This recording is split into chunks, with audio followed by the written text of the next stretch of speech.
here it is.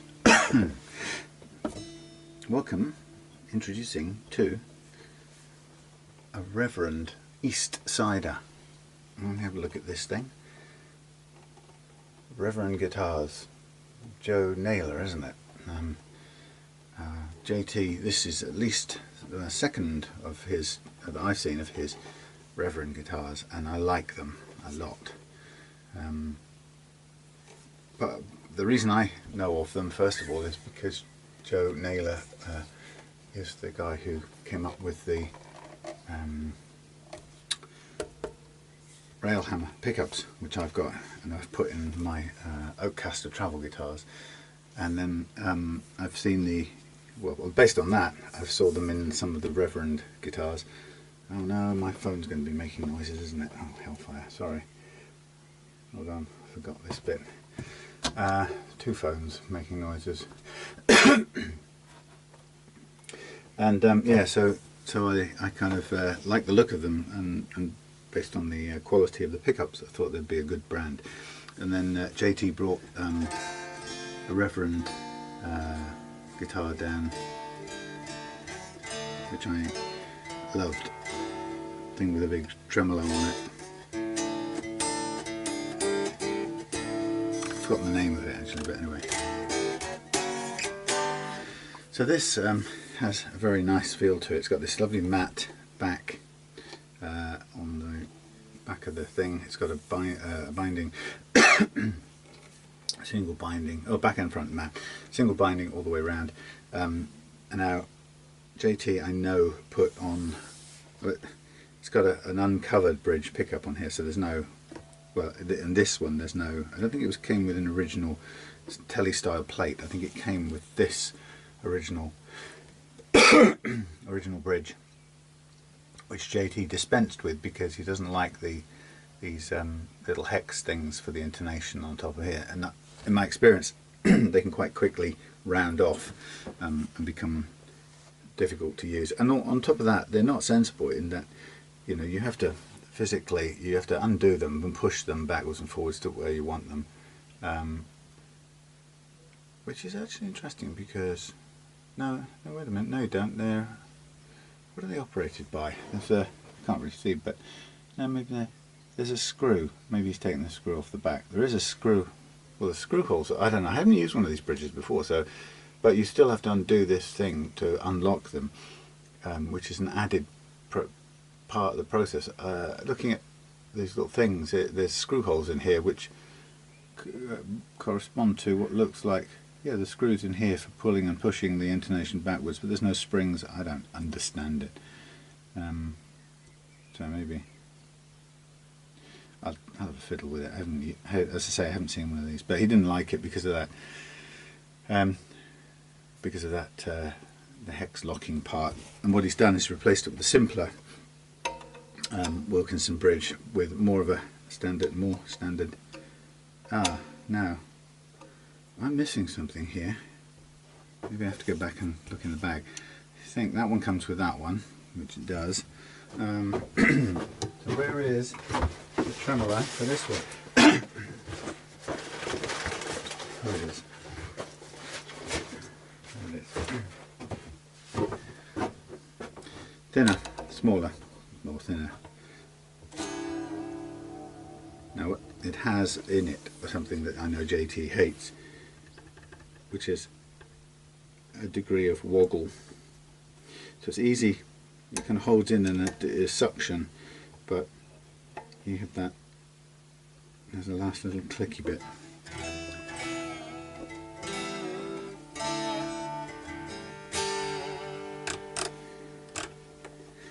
So,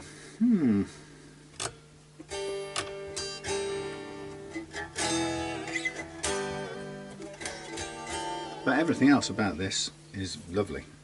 So, and it's, notice that, look, they've got 6 screws on the neck plate. They're not taking any chances. That's interesting, isn't it? 6 screws on a standard 4 screw size. Now, looking at this guitar, I know that JT wants a little bit of lower action on this, and it it does have a slightly higher first fret action than I would want, and it's also higher here, so there is room is room for some adjustment, and also just listening to it now, it's starting to zizz out a little bit.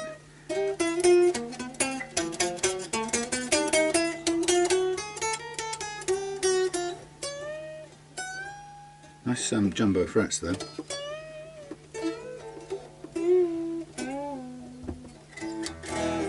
So I think I'm thinking if we get this down to playing action, and I know he's after, I suspect we'll have a bit more in the way of buzzing and shaking going on. Also, of course, it depends on the setting of the tremolo. So since I do the tremolo part last, my typical approach will be to get the tremolo set back in solid mode, lockdown mode, just to begin with. Now, I know JT's supplied me with a load of leftover strings in here, which I'm not sure if I know what they are. They're all a bit loose, so there's some single spares. I'll revert to them if I need them. But the first thing I'll do is get off the plate on the back of here, and go from there. Some little right.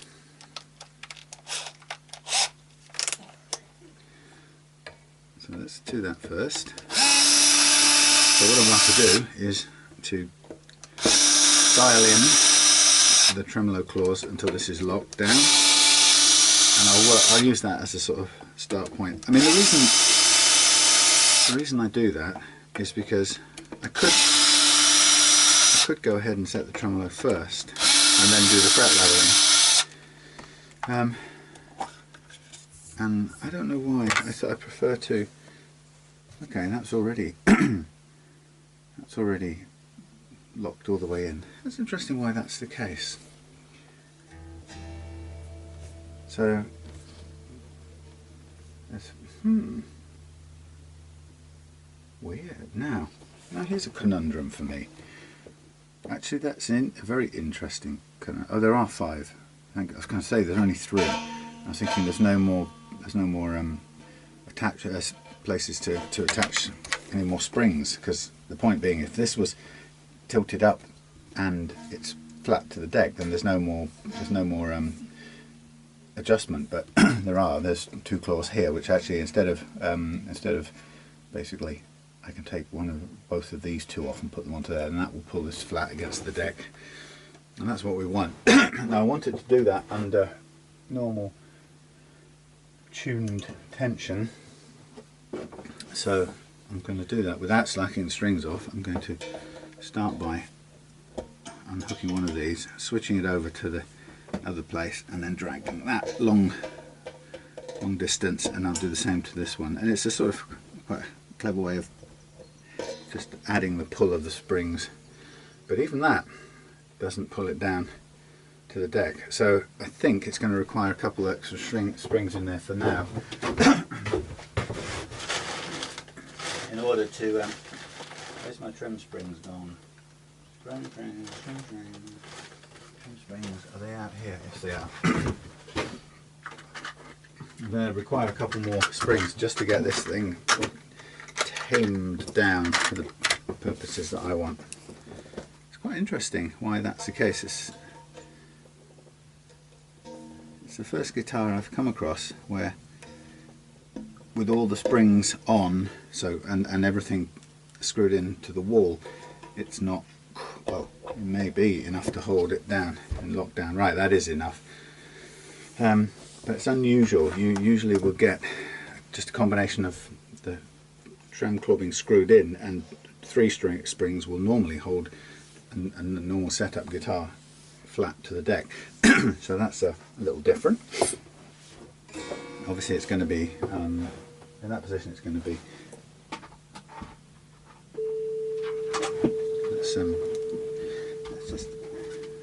let's play this as a, what do you call it, hardtail for the,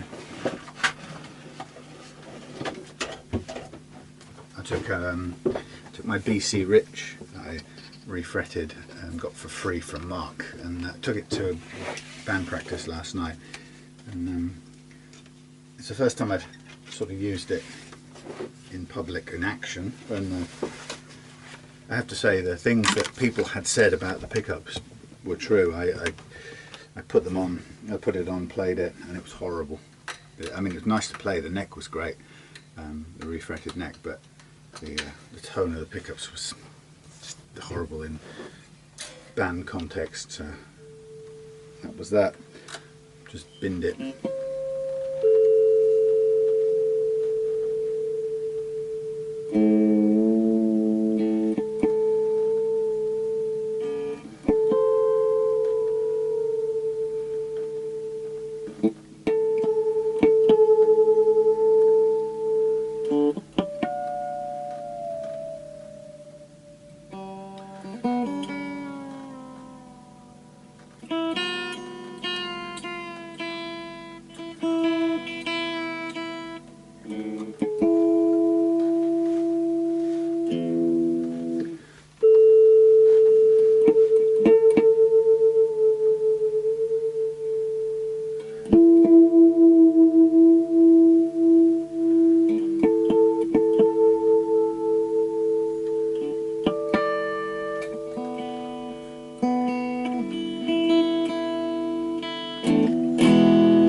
So we've got 5 position switch, 3 pickups obviously.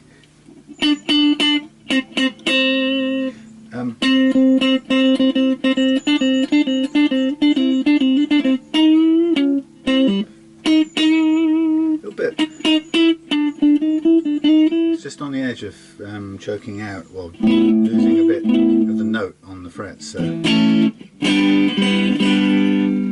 Now the accent will have changed a bit more here since I locked that down. It will have sat the strings down a bit.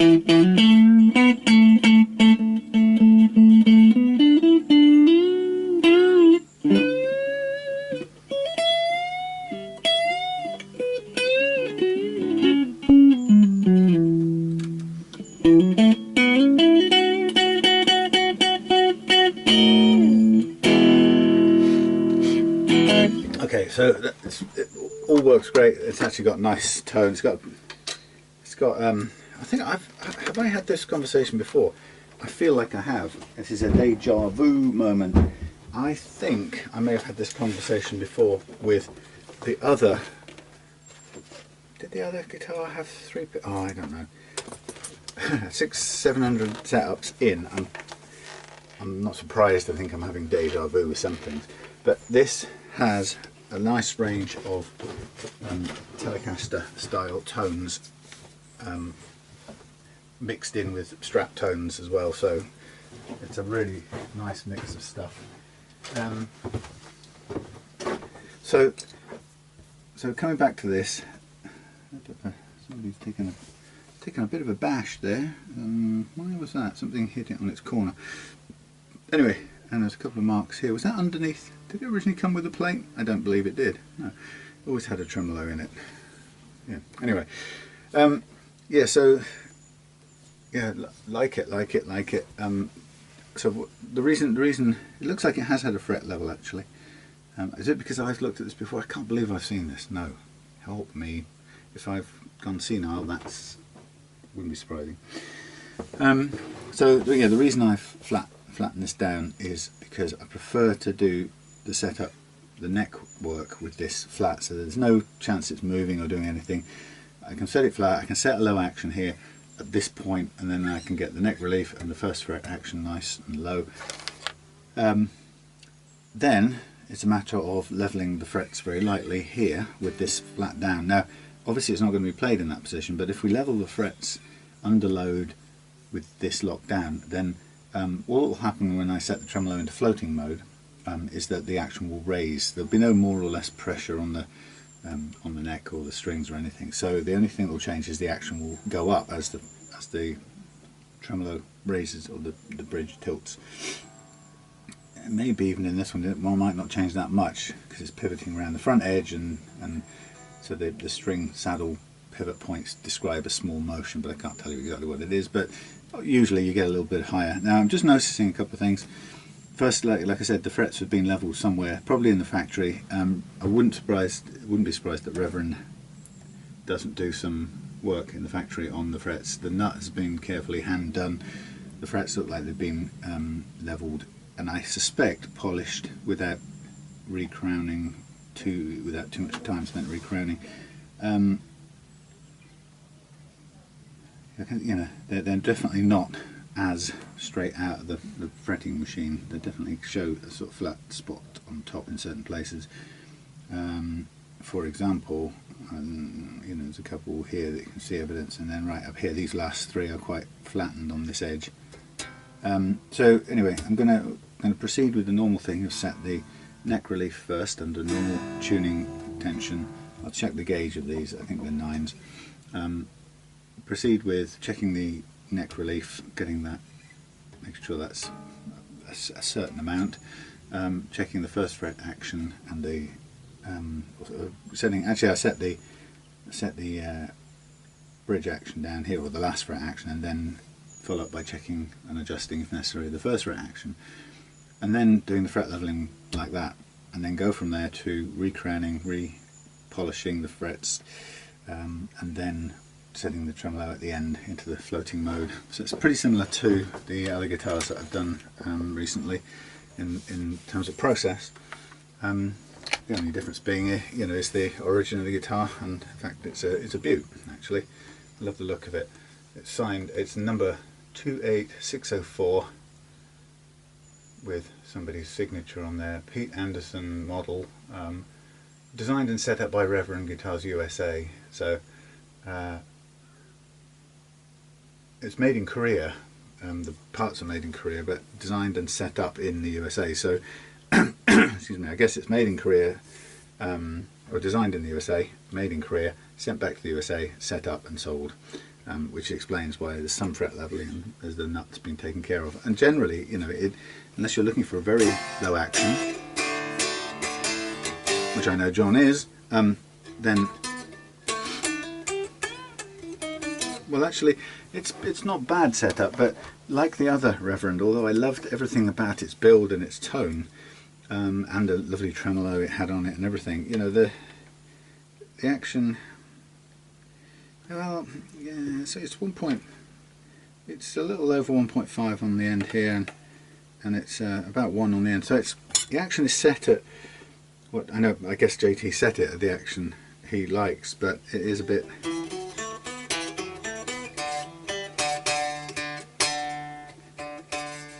Those notes are just slightly ringing off the following frets. So careful tweaking of the frets, and since they're a bit leveled off here anyway, then it might as well reprofile them and round them off again a bit better than perhaps they were done in the factory. So looking at the relief here, there's quite a bit of relief in the neck, which makes the action feel a little bit higher than it needs to be. Again, you can literally go from flat to anything you want in terms of how much relief. But I reckon this will be around the 0.4 more.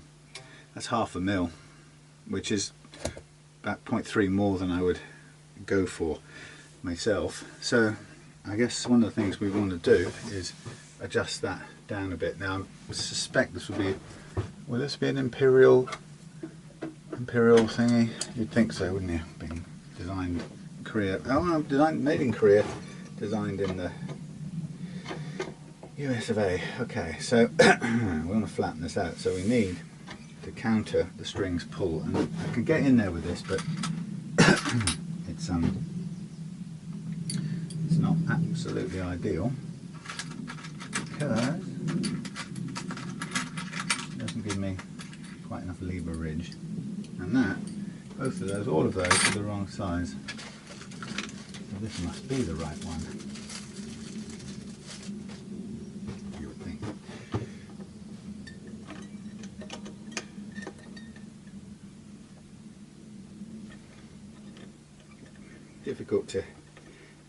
Difficult to access at the best of times. You get, bizarrely, they get held in and don't want to come out, but do a little bit of turning.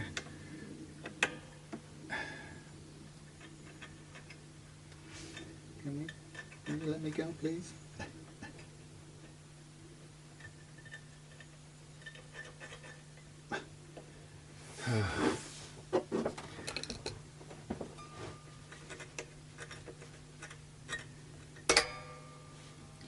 Thank you.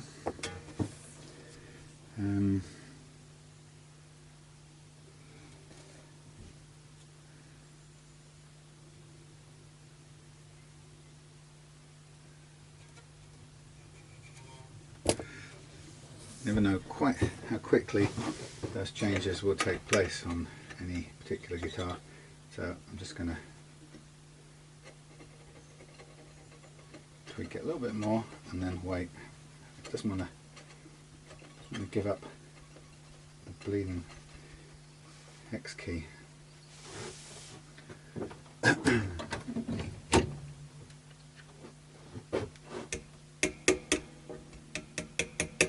on, release me. I don't want to get stabbed or clanged into one of these tuner posts, but my goodness. I don't know why these things grip the way they do. Thank you.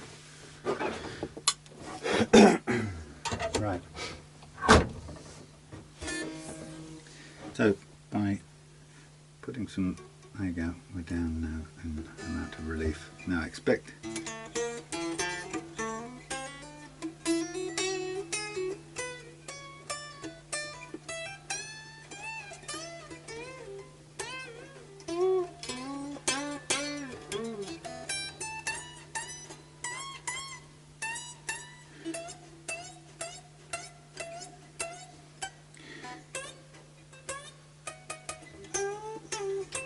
so that action, the strings are getting choked off a little bit, so it may have lowered just slightly now because of that adjustment, but no, we're on about 1.5 still on the low wasp, 1.2ish. Now that's gone under the mark a little bit, starting off under the little bit low. So we'll get this set up at this end. That wasp has stopped somewhere, just over 1, so they're pretty low in these, and that's way too low, this one. So I'm going to give the G and the D a bit of a kick because they're never going to play at that sort of height.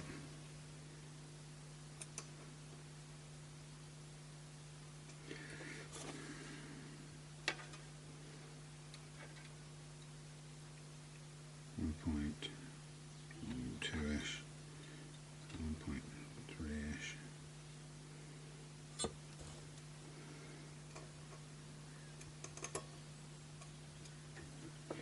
Okay.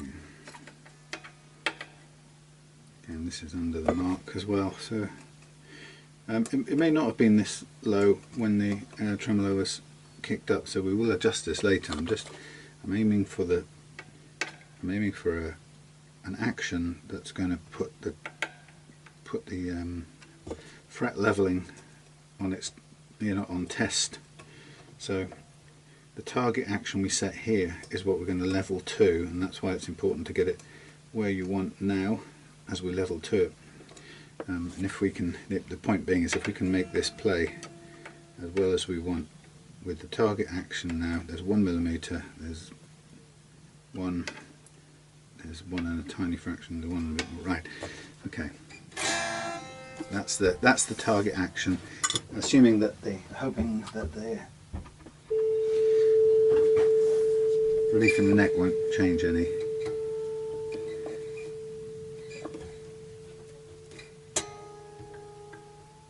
See that residual slack?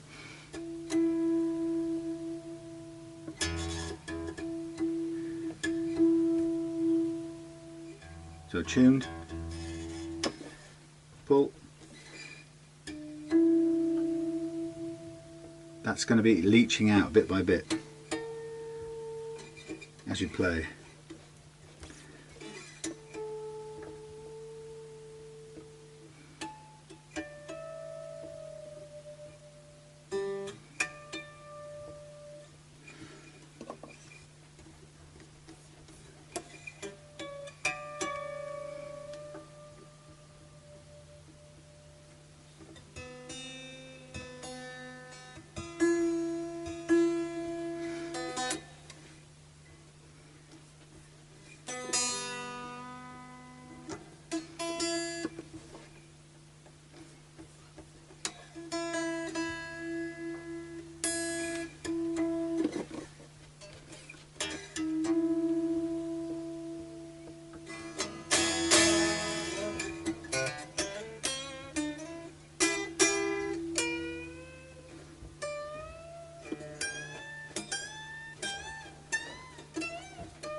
It's the bass strings that are worst, inverted commas, on this, so we'll be taking care to get those unbuzzed. So just now double check the neck relief.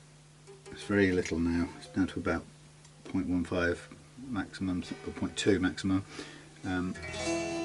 Next thing to do with the low action set, let's check the first fret actions. Now they look really low, which is a good thing in many ways, but it could be too low.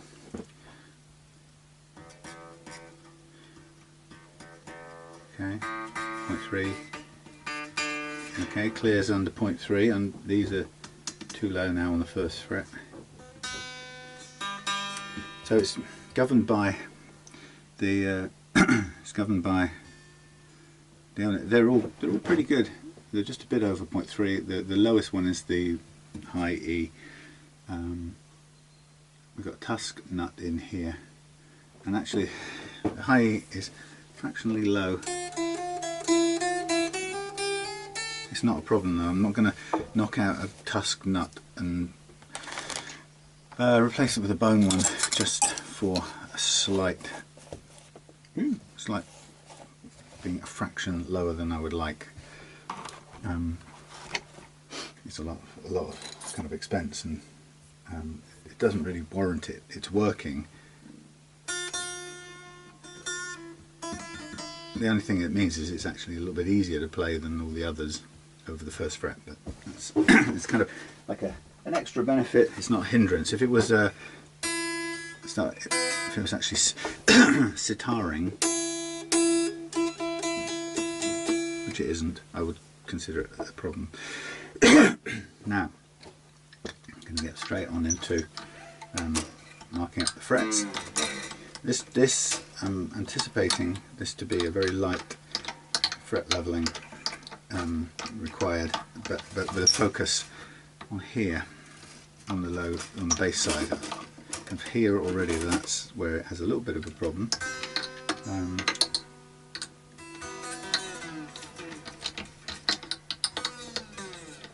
Let me just measure the gauge of this string so I know when it comes to replace.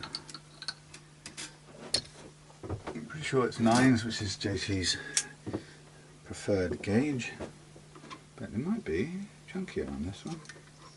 Oh well, that ain't going to help, is it?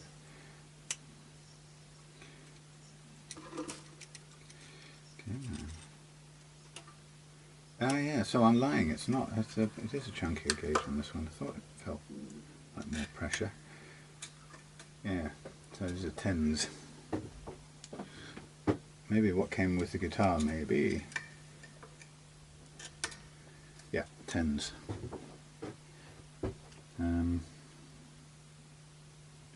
I'll just do a double check. I'm going to leave this neck for a minute to settle, and I'm going to go and make a cup of tea. And then I'm going to just check with JT that he wants whether he wants 9s or 10s on this one. So Rev has currently got 10s, question mark 9s. My brain. Alright, see you in a minute. Now I'm just very chuffed with myself. I've just solved a problem, an age-old problem, with a little bit of intonation. No, what's the word I'm looking for? Not intonation. Innovation. Oh, jeez. Too much time around guitars. You know that JT was hating the rattle on the top end of this. Well, anyway, on the top end of these tremolos, no matter how good they are, they have a lovely sort of bushing that kind of, it's a nice feel. It takes, you know, rubber lined or plastic lined bush in there, and but it leaves a rattle at the end of it. So I've tried a few things. I'm thinking, how am I going to solve that? Anyway, I found an arm of mine which had the same rattle, by the way. It's just a spare arm. First of all, it had a more suitable, I think, colour. Right. So what I did, guess how I solved this? I put the arm in the vise and I put a tiny bend in the arm. Watch this.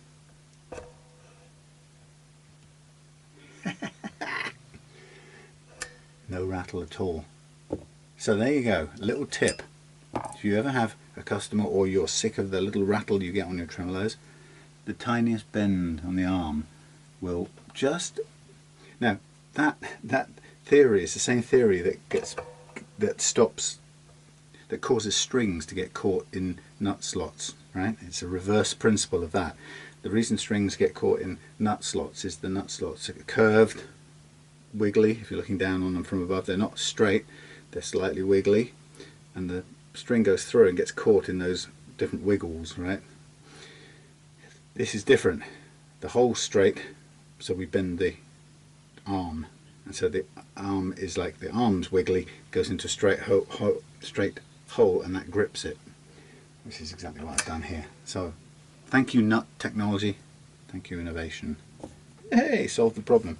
Right, I didn't go and get my cup of tea. I just fixed that while I was on the phone to my dad. But anyway, I thought I'd share that with you because that is a fantastic little solution. Works absolutely fine. No rattle at all. JT's going to be very happy with that. Woohoo! Right, go and make a cup of tea. See you in a minute. Busy. Right, what was that? Oh yeah, right. I was crowing about fixing that arm thing. Innovation, the mother of necessity or something. Yeah, anyway. So here we are. Now I'm using the U channel, StewMac U channel for this job. I don't know why, just am. It just feels the right thing to do, and I did yesterday on another one where I needed the right thing to do. It's stiffer, keeps the curve better. Wider, yes, but stiffer. I might stick to this as with what. So what are we getting? What's the pattern? General. Well, some, not much, none, some, none, little tiny bit, lots, little bit, lots, little bit, lots. So no surprise, kind of follows what I've seen in the flattening pattern already.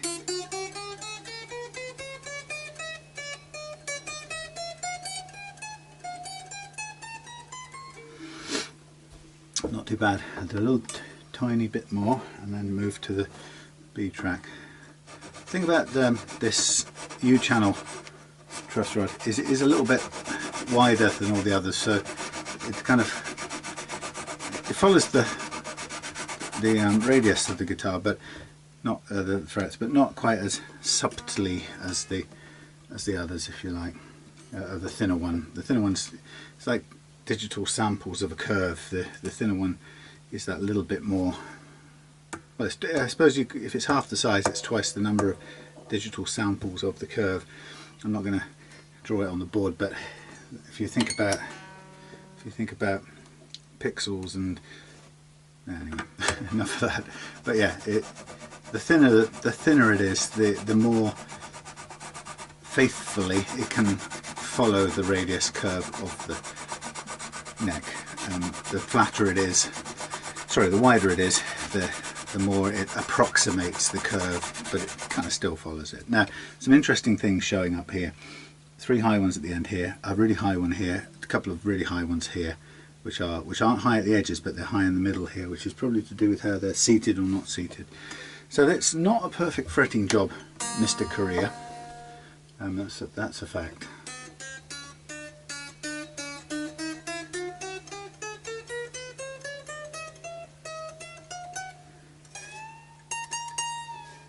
Good. Playing. They were choking off those high notes before, but I'm still not really expecting it to get really mucky until we get across to this end on the bass notes, which were a bit more chokesome than the others. So each time I move across, I'm recalibrating just to make sure that the curve that the tool has got and that the neck has got is the same in each place. I'm looking at this nut as I'm doing this. You'd think it's a strange thing to be looking at, but as I'm doing this, I am looking at the nut as I pull the strings out, and what it's telling me that that nut has got lots of graphite in it, so it's clearly been binding the strings up till now. So I'm kind of conscious that what I might do is I might very carefully widen those slots.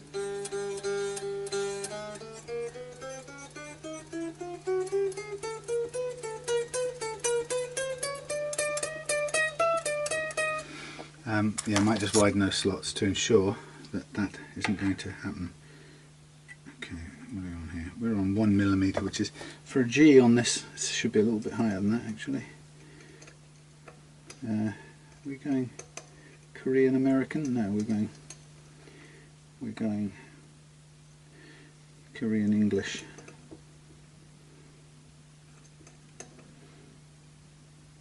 Okay.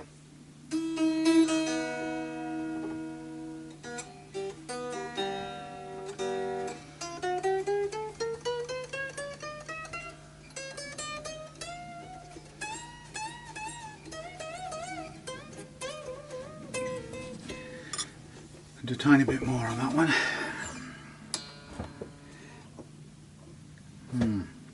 Yes, this was the truss rod I bought from StewMac, U-channel thing. So it's stiffer basically, and I think it deforms less. Simple as that, really. It does hold its curve very well, and that's actually quite handy for this operation. Okay, so there's three at the end are showing up as pretty high, and we could see that originally just from the, oops, calibrate. We could see that originally from the pattern of flattening that the factory has already done, or the setup people in the States have already done. So there's been some, some fret work done, but of course it's been done to a kind of, what am I looking for? It's been done to a probably a slightly higher action than I'm chasing for here. But as you know, the 1.5 down to 1 is a pretty swingingly low action. Now I'm trying to no, I'm going the wrong way. It's telling me it's too curved, and I'm curving it more. Brain off, go the other way. So it means it's flattening out a little bit from where it was, and my brain was working in reverse as usual. It's so common that happens. Now this one, the downside of this one is that actually it isn't quite quite 100% flat when it's completely slacked off. So this one begins with a curve in it, and I don't want to bend the whole tool just to kind of force it to be flat. You kind of get what you're given when you buy a truss rod from a supplier, you know, and that's why for doing this kind of work, although in my ebook I show how to make one using a standard 42 or 46, 42, 44 or 46 millimeter truss rod, you really do need to experiment with which. I've got about 2 or 3 which I change around to see.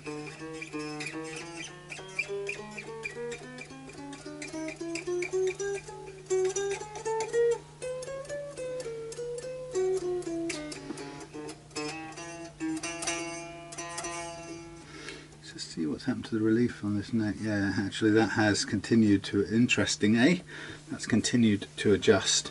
So I'm going to make a tiny further adjustment to this the other way.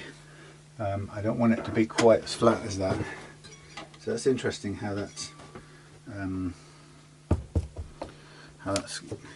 taken a little while to take effect.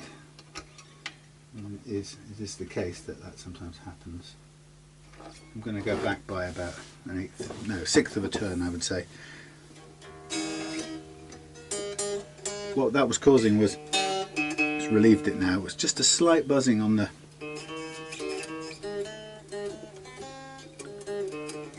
first fret, which I didn't want. Okay, so let's just recalibrate now, right? And I'm going back to the D slot, and I'm just going to recalibrate so that whatever I'm working to is where it currently is. Okay, so that's now a little bit more curved, as we expect it to be, because I've added a bit more, slacked off the truss rod a little bit so that the strings are doing a little bit more in the way of pulling. That's too curved because it's missing the end one. Okay, there we go. So I'm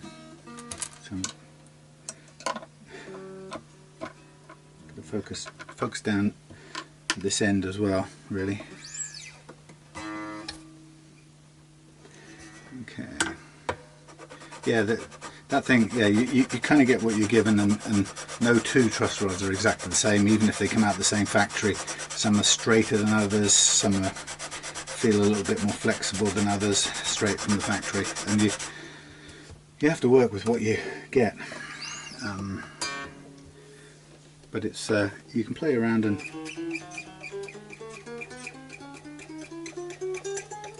that's pretty good actually.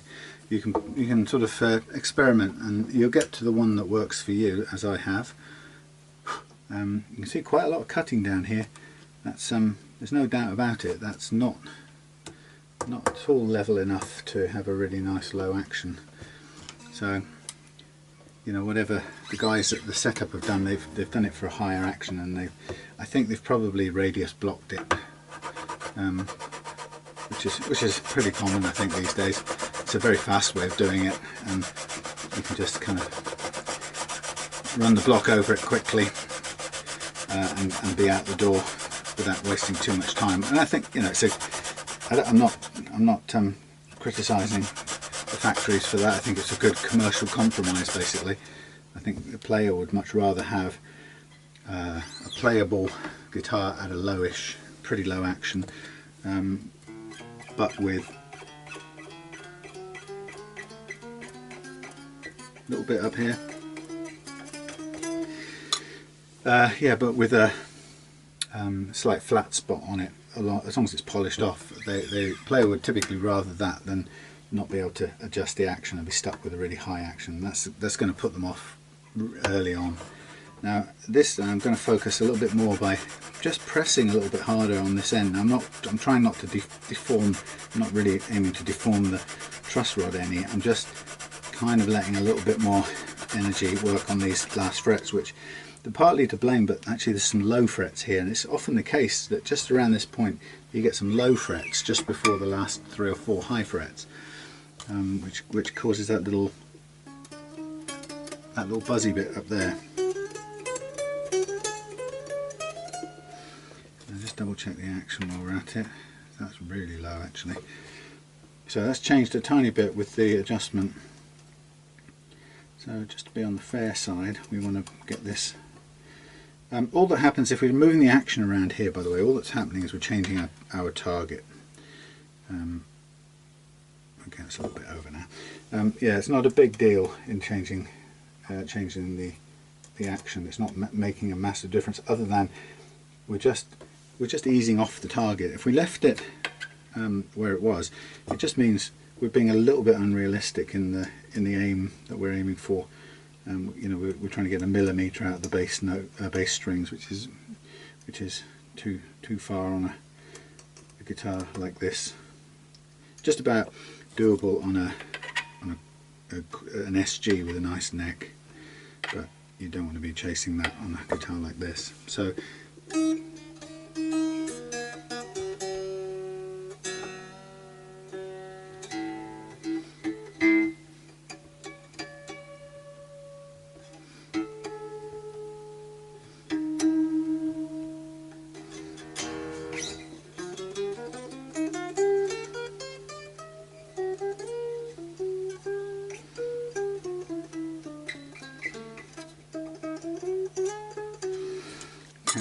so it is again, it's knowing that we've made an adjustment to the truss rod again and things are slightly changing.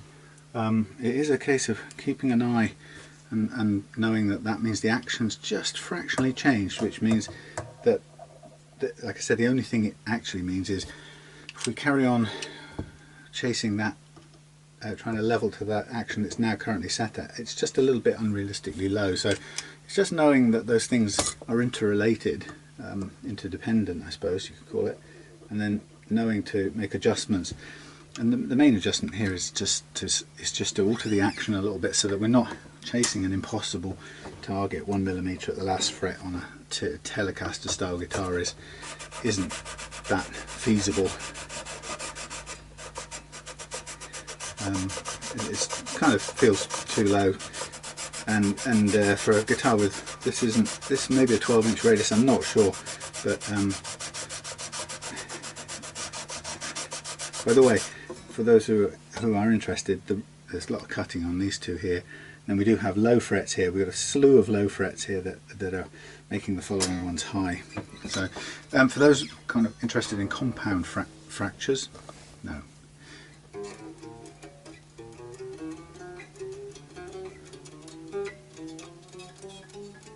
Not bad.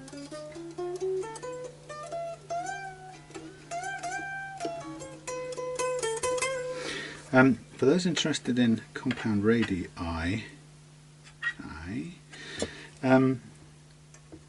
this method of fret leveling handles it well because it's working longitudinally. It doesn't really doesn't care at any one point what the radius is. It's working in a straight line down a thin cross section. So if you take the cross section at two different places, you know, you might see that at the neck the radius overall is like that, and at the last fret the radius overall is like that. But in the tiny narrow cross section, the difference between the two is hardly perceptible.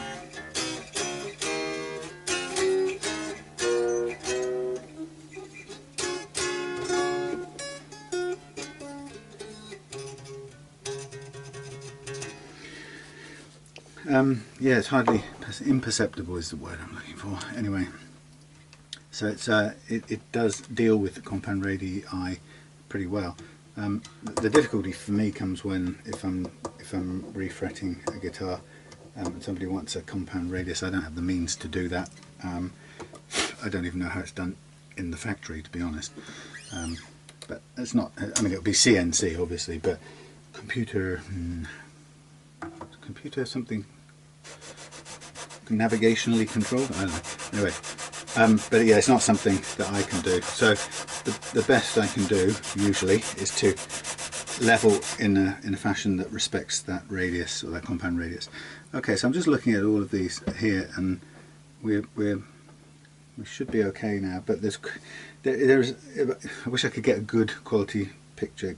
It's hard to see with a photograph because the light changes all the time. But you can really see the difference. Is going to make bleeping noises. Sorry. You can really see the significant difference between the cutting here, no cutting at all, and cutting at the end here, and that it's quite substantial, and it does tell you a story. How can I? Yeah, two eyes can see it, but the camera just doesn't seem to see it for some reason. Maybe if I zoom in, it will show me. Yeah, I guess if you zoom in, you can draw attention to them. But yeah, lots of low frets making this challenging, and that's a common story in all of these guitars. And I you know, as I've seen myself on a couple of others just recently,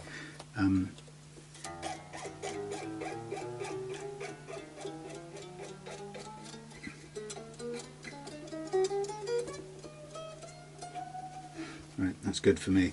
As I've seen myself on a couple of brief frets that I've done, I can fall into exactly the same thing by hanging on the crank of the press too hard, and lo and behold, I've created a few low frets for myself. And the amount by which they have to be low is so tiny that you just wouldn't think it would be possible to make a substantial and a significant difference, you know, such that it just messes up how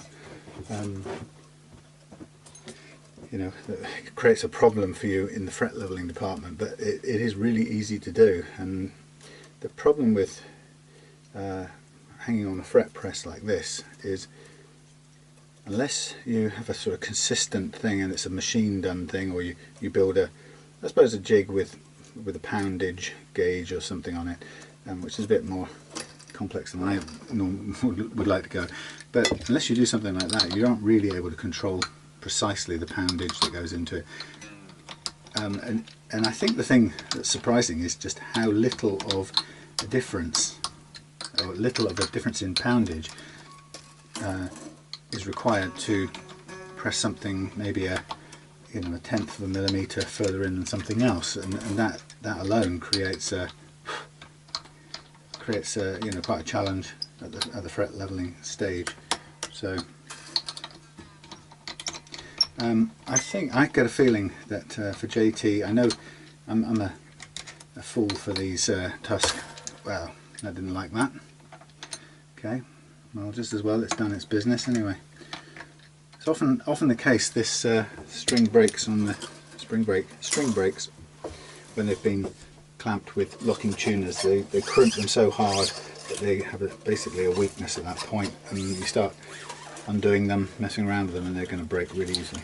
Anyway, yeah, I'm thinking that I've got some more of these Tusk string trees, and I'm a bit of a fanboy when it comes to those, because the metal thing, you get, the metal works, the metal rollers work, the metal butterflies are just terrible. Bin them, use a piece of toilet tissue instead of that, or anything, rubber, chewing gum instead of metal butterflies.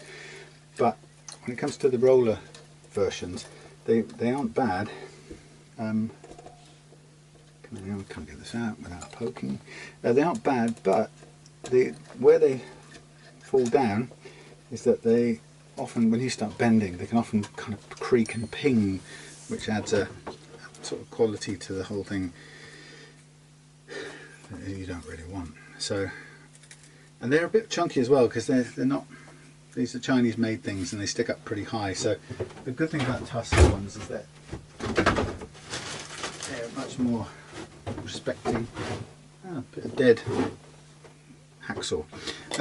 They're very good at the Tusk ones are good at setting the height correctly. Right. Brush off the dust.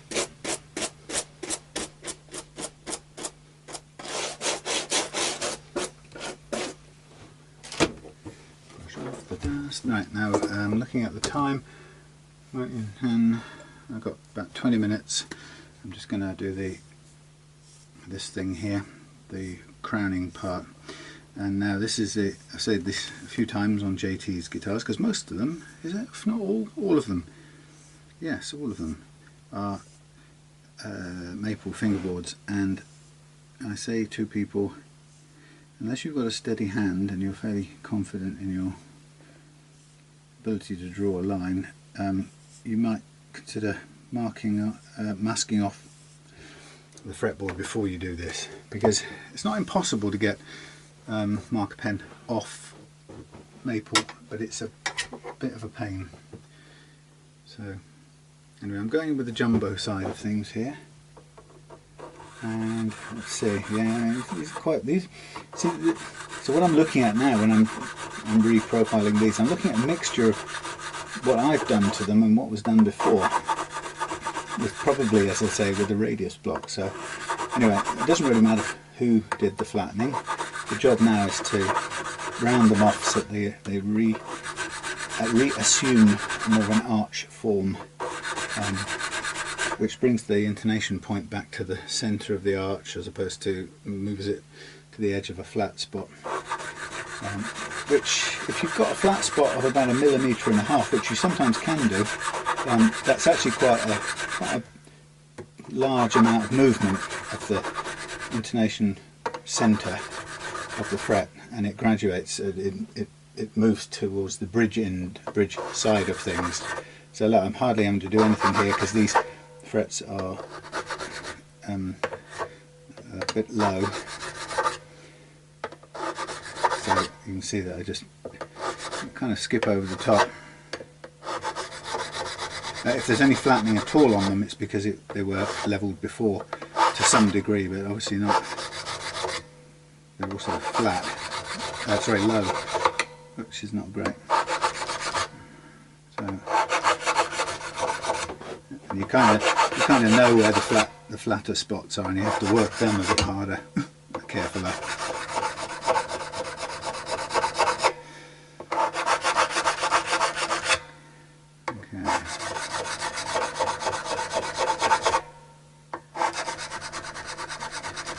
Constantly moving to see the light reflected in different places, so keep a good sense of what's going on.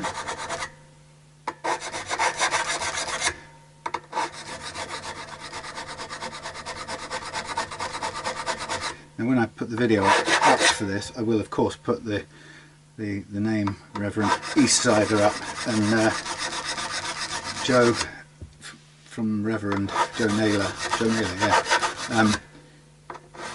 Please don't take what I'm saying in vain. No, don't take what I'm saying here as criticisms, but just observations on process, really. But as I think the main thing about these guitars is that they are set up for a more common action, which by and large is fine. And as I always talk about, when I do fret leveling, I only level to the action that I've aimed to achieve. And the truth is, of course, as I leave below that playing action, I leave a certain amount of unlevelness because I don't care about it. It's not a problem. It's not something that needs taking care of. Now I've got some what's the word, masking tape here that's a bit sticky. It's not a problem to use if you've run out of everything else, but the downside is you may have to do a bit of cleaning off of you may leave sticky glue residue behind. What I'm doing is I'm sort of de-stickifying it a little bit beforehand by picking up some dust and fibres off the towel, what is it, bath mat thing here I'm using as a worktop, and that it leaves it sticky enough, but it puts it a bit more into the low tack department. I only need it really to hold on to itself, so it protects the fret fingerboard.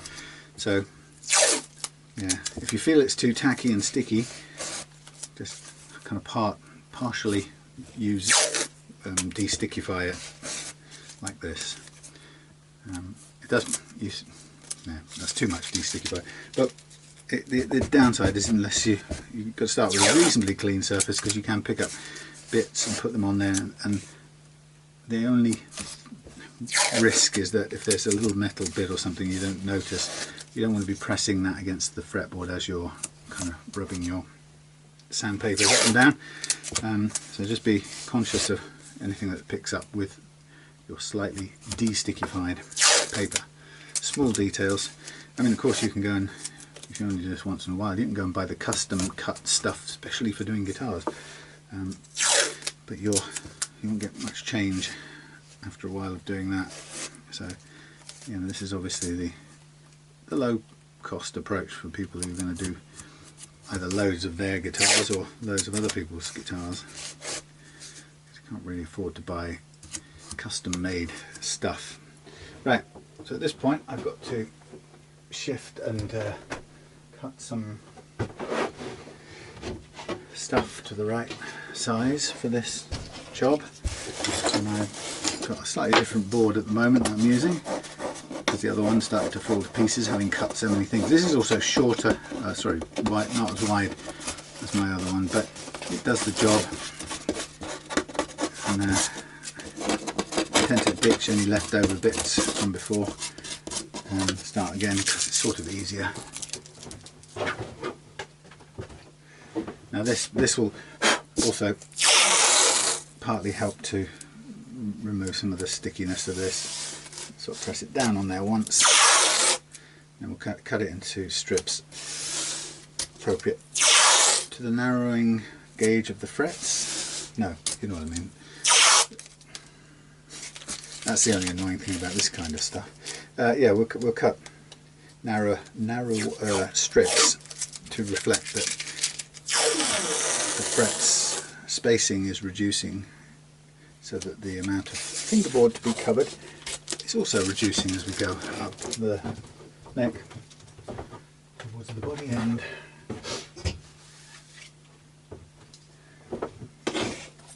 So I'm got one more of JT's to do after this, and that's his FMT Telecaster, which funnily enough I've already had through here, and I put a hip shot bridge on it at the time, which I think JT removed. I don't think he liked it in the end, but it's one of those things you can't know until you've lived with it for a bit. So this time I'm going to leave the bridge as is and put on do a little bit of action adjustment on the FMT, a little bit further leveling, I should suppose you could call it.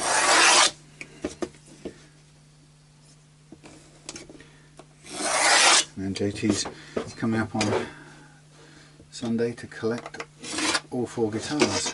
So his made in Korea one that I upgraded and changed everything on has it took two levelings to get it where I wanted. Sometimes that's the way it happens. You don't really have a choice about it. It just tells you what it needs and you eventually get there. But now it's as slick as anything, and it's very much lighter than pretty much all of his other guitars. So it'll be interesting to see how he finds that. It's an interesting one because I put a parallel axis Seymour Duncan pickup on it, and I've got it running through, or I've got it put as a coil split, although it's a stack rather than a traditional humbucker. But what's interesting is I can barely hear the difference, but I've checked it, double checked it, and there's no way that the wiring's wrong. So I guess the bottom line is that the difference between the stack on and stack off is very subtle, whereas on the bridge one, which is a true humbucker, albeit in a single coil size, the bridge one, obviously you can really hear it when it goes from humbucking to single coil. Anyway, having said that, and not being able to really hear that much difference in the neck when the stack is undone, it's a fabulous sounding neck pickup. I mean, the point is that it is hum cancelling. It's a hum cancelling single coil with lots of power and dynamics, and you can hear that just by playing it. So it's interesting that it's I wrote to Seymour Duncan, emailed them and said, what is supposed to happen? And they sent me back a slightly different wiring schema than the one I'm using, but the one I'm using should do exactly the same thing. The approach I've taken should do exactly the same. And it is doing something, it's just not doing that.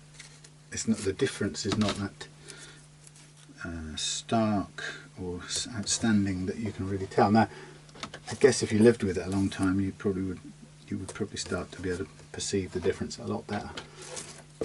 So anyway, I've left it with 2 push pots. One for the very much more noticeable coil split on the bridge, which is a JB Junior, made for the single coil version of the JB, and yeah, they're both, so I've left that, and the neck as push splits, and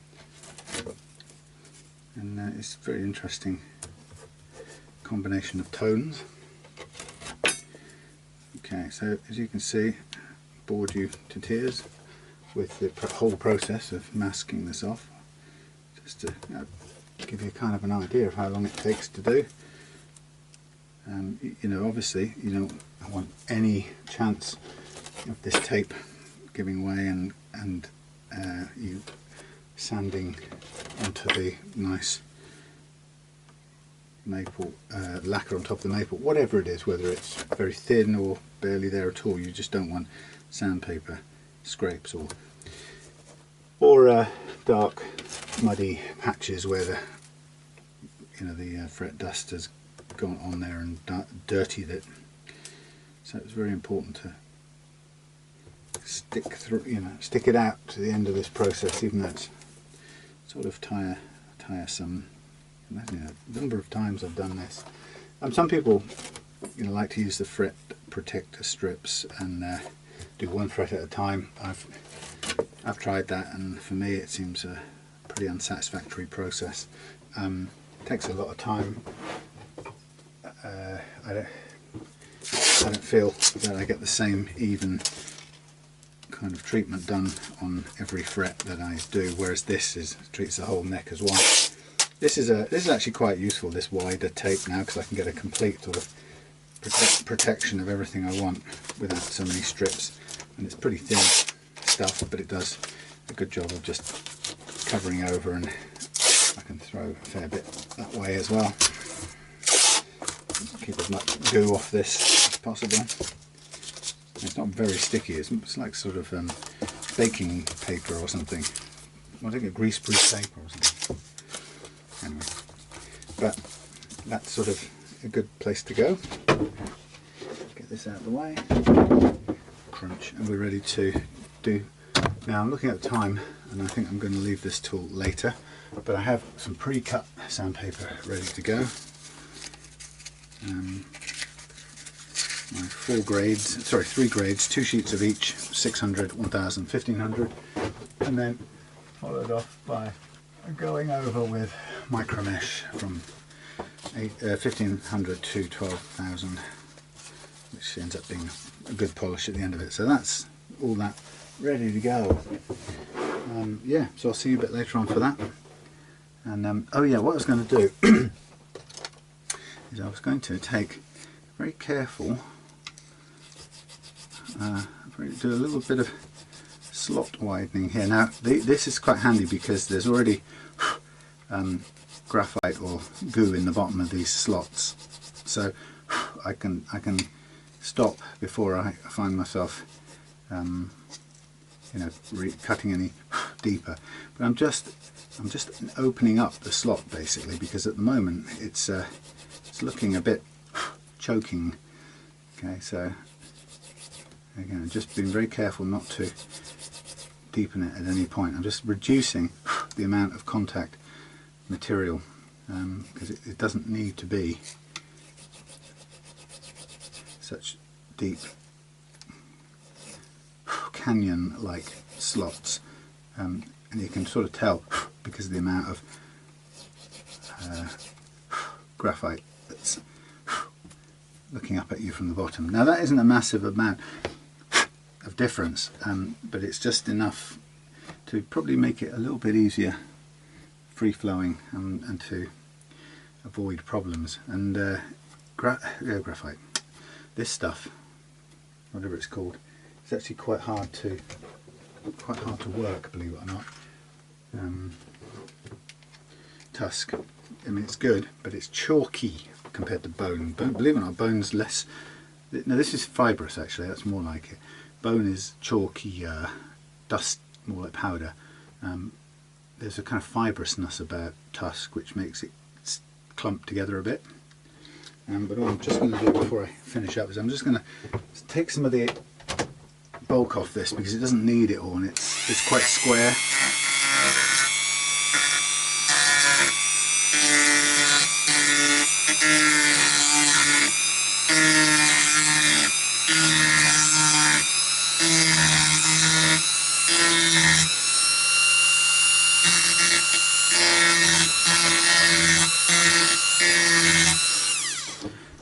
It also doesn't respond to cutting in the same way, so it's just taking a little bit of the bulk off the top.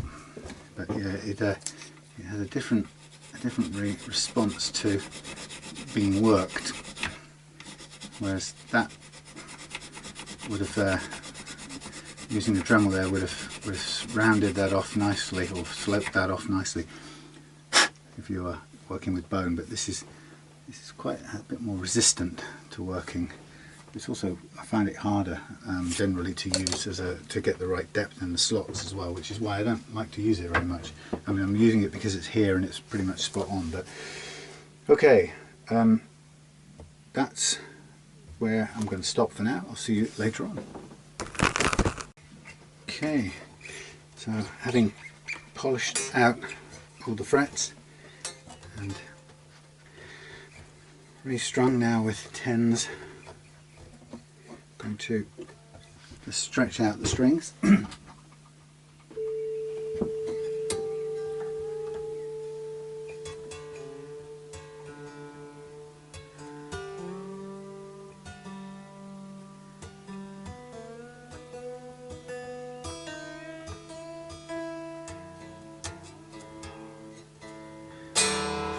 So continuing to stretch them out. I've done 2 full stretches already. Bit of direct upward stretching here, followed by maybe another stretch, and we should be kind of good to check the intonation, or do the tremolo actually. Do it that way around. Do the tremolo first and then intonate when tremolo is in floating position.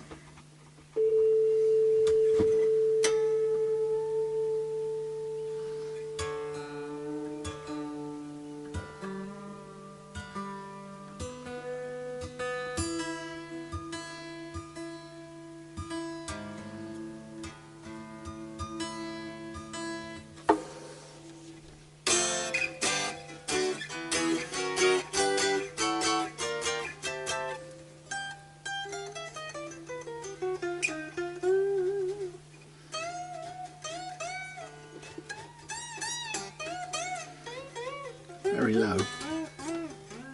It's going to be adjusted when we get the tremolo working.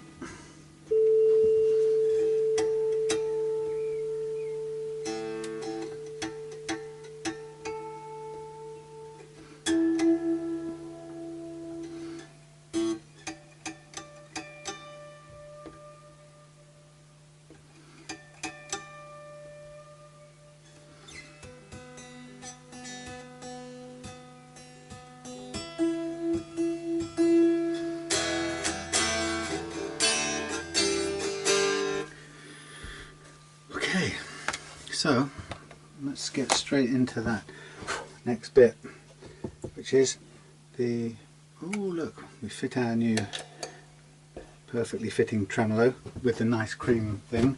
We get our set of post-it notes block, and then we start by just putting this down so it sits horizontal to the body, which is fraction more than I want there, so I take 2 sheets off that. So currently we've got the playing action where I want it. This is going to affect it. I need a tune error. It's going to affect it, and then what's going to happen is we're going to reset it once the tremolo is set in floating mode. Now for this process I do need the help of my glamorous Roland assistant here. Gets in the way of everything, I think. I'll think if I can put it somewhere out of the way. Okay. Very clean tones, don't want any effects.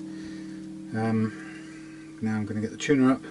So the first part of this, with a 2-point floating, 2-point tremolo, we depress the thing first of all until it's horizontal to the body, and we pack it with whatever amount of post-it notes, get it to that place, and then we tune this one to G.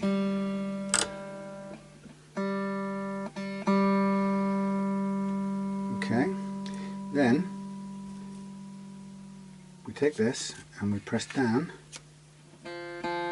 until that note becomes E. And it looks like it might take all of these bits of paper. Nope. It's hard to fit all of it under there actually. E sharp. So, a bit too much. Let's try and get it to go in square. You have to make sure the paper goes in square. One sheet off, I think we'll say, and then push it in square. Square, not bent over. Okay, add one more sheet into it. We're nearly there. So the idea is we get it so that it's down at G now becomes E. That's close enough. Okay, and then what we do is we tune it all back to pitch. Now the difficult thing here, go away.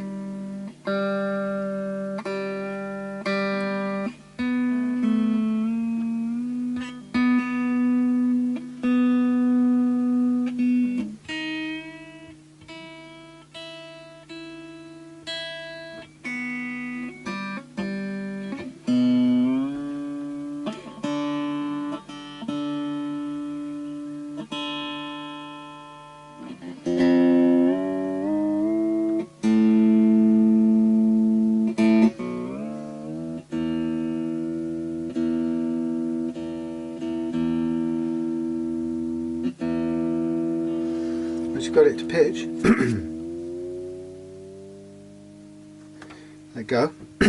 Then everything goes sharp again. This is where it's a bit annoying because we don't actually have this is in the way. So now it's too sharp, or way too sharp. Now we tune it by adjusting these tremolo screws on the back here. Quite difficult to get to. So we try on the G, still sharp. What we really need at this point is that out of there.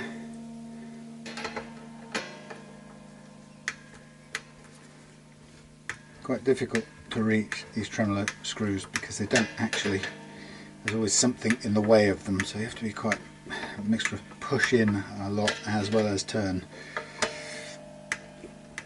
And then we check the note again. So we're tone high now.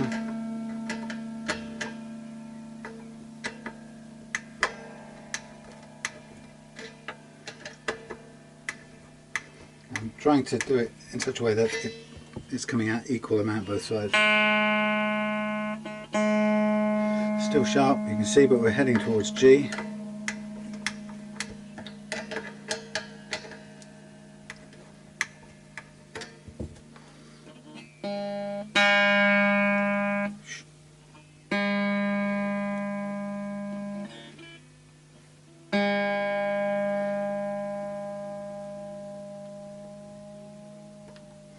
Still sharp.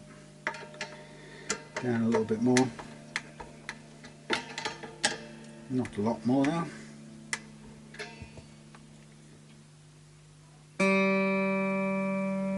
Tiny bit.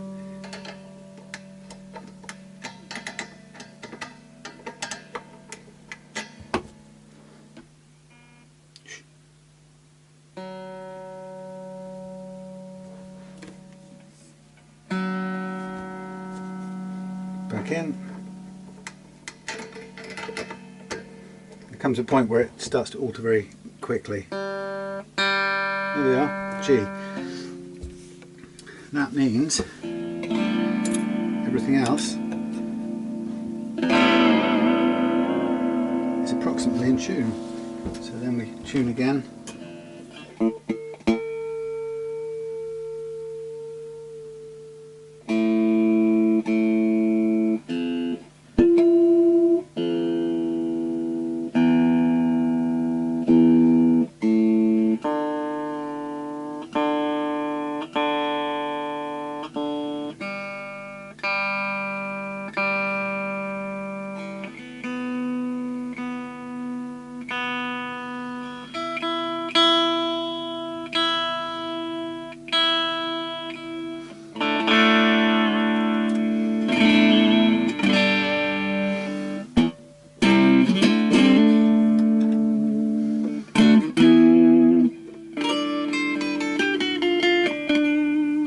What's happened there is we've got it now floating in the right place, but we have a higher action currently than we would want. So I'm just going to make a small tweak here. So looking at this now, we've gone up back up to just over 2. So we're going to take this down, and that's happened because of course the saddles have risen up. So we're going to take all of these back down as low as we need them to go to our 1.5.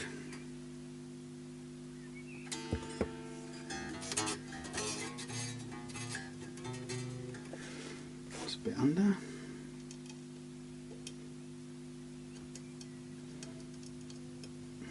then we're going to do the same across all of these. That's 1.75. We want to be down a little bit. Again, it'll be a matter of fine tuning this any minute now. And then we're going to go, we've got 1.6. So down a bit on this.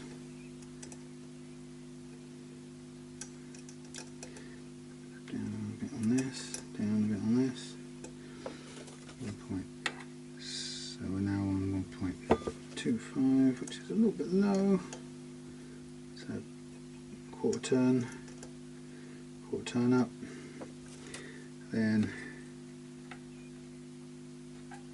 1.2, 1 point, just a bit high there.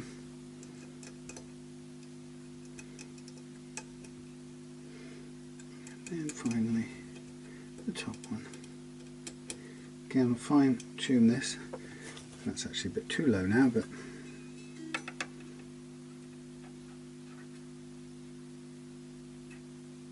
well, that's about on.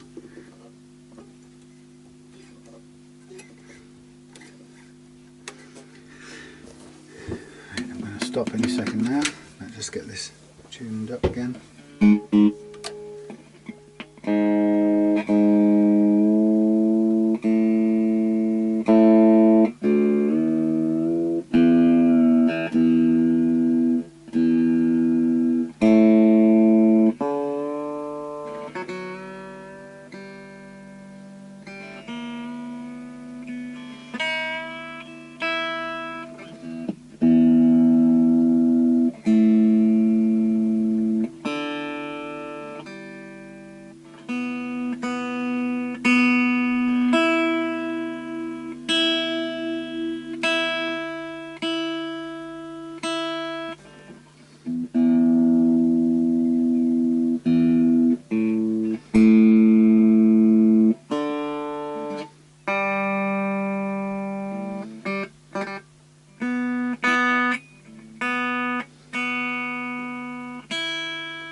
close to our ideal action.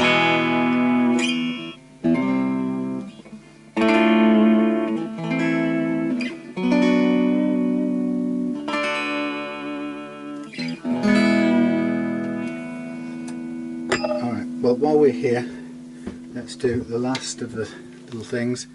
Let's just put this on the strap and we'll intonate it. And I'll stop this for tonight and we'll get on to the next one tomorrow.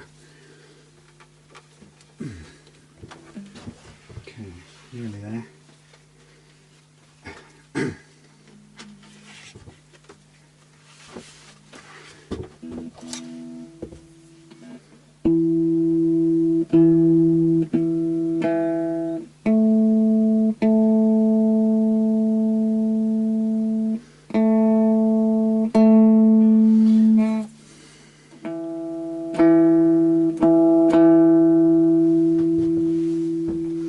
So the E is looking a bit short, so we'll pull that back.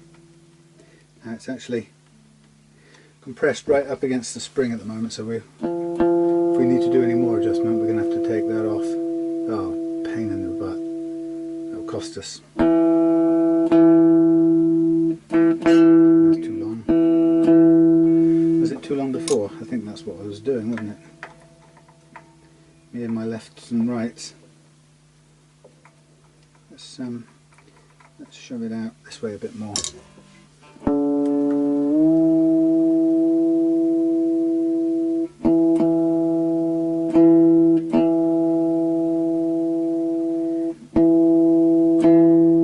Okay.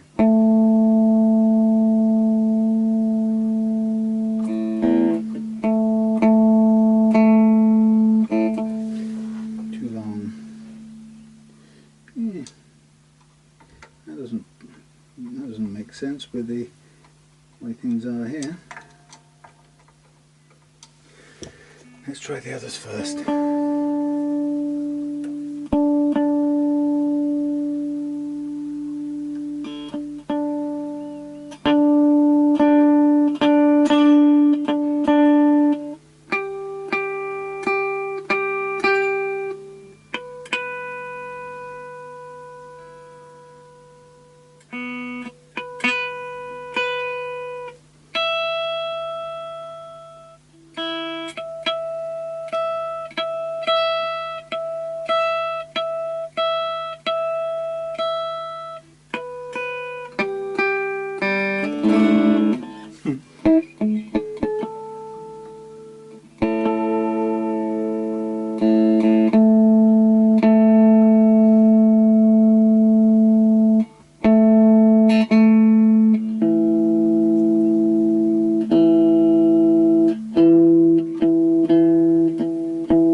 Okay, pretty much there.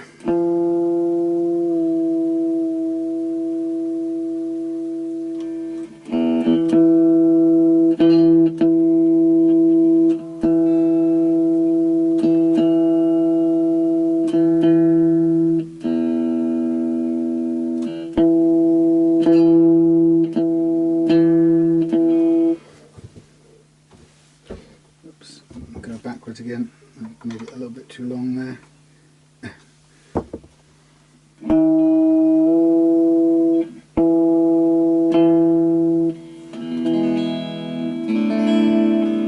Okay, we are done. The only tiny tweak now still might require is a fraction on the action, but that's going to change the tuning, which then changes the balance again, but this is a little game of keep on going until we get there.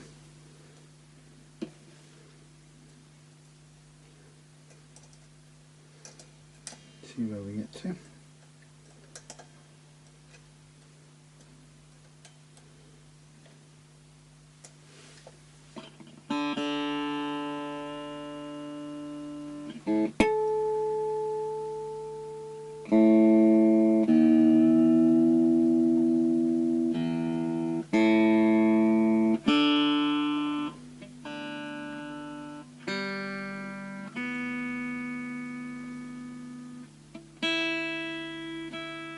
There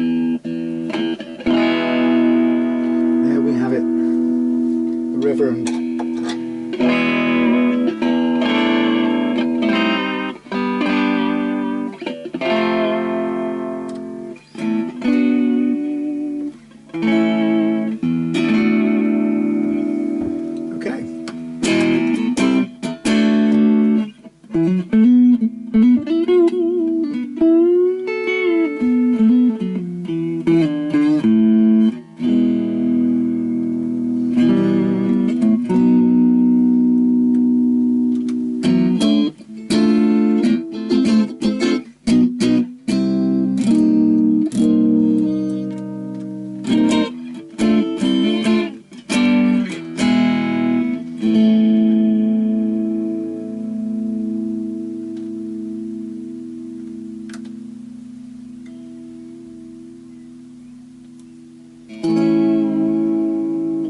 Alright, so thank you for watching this.